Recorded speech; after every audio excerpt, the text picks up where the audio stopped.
Britain's auto industry appeals to Boris Johnson not to leave the European Union without a trade deal. And time is now really running out. Great Britain's exit from the European Union is approaching, and the two sides have still not agreed on a future trade relation. The transition phase, during which the UK is still in, and either the customs union and the single market lasts until the end of the year and ends on January 1st. After that, the country would revert to the rules of the World Trade Organization, the WTO, without a new trade agreement. The British Auto Industry Association, the Society of Motor Manufacturers and Traders, expects losses of more than £55 billion, that's 62 billion euros, by 2025, according to the BBC. And the industry, which has been badly hit by the corona crisis, therefore appeals to Prime Minister Boris Johnson's Conservative government to increase the effort to reach an agreement. According to SMMT boss Mike Horse, the damage that would result from the customs duties when transporting components would be dramatic, also with a view to the development and introduction of low-emission cars. For example, annual car production would drop to below 1 million. And I talked about this topic before, and I wanted to do this again just to show many people are only talking about how much the German car manufacturers will lose. Now, once again, I've shown you how much the British will lose.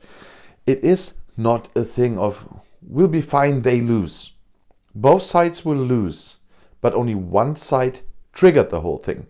And with this trigger, a lot of Brexiteers in my comments are always talking about respecting democracy.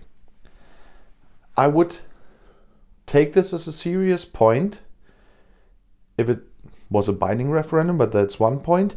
But if those people always claiming this would respect democracy themselves, because they demand the respect for democracy in case of the referendum they support, but they don't respect democracy on other issues, only when it suits them, because otherwise they would respect the choice of the British people of last December as a whole, and not only the 80 seats majority the Conservatives got. They would respect the whole decision that was made there democratically.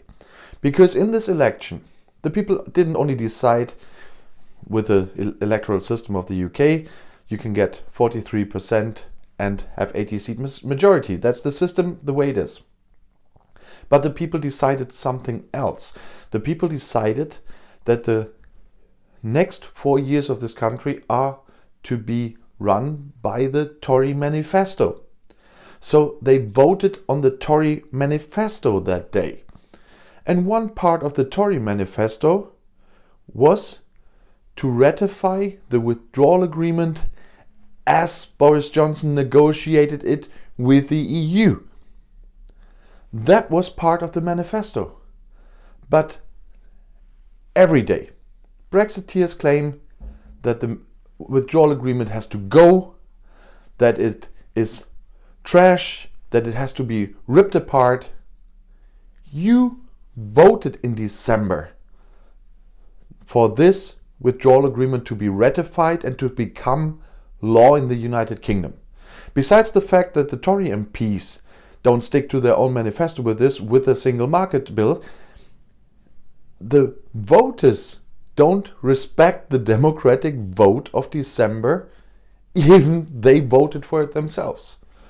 So, if you want to play the game with respecting democracy, then you have to respect it all the time, and not only when it suits you. And I'll see you in my next video. Viel Spaß!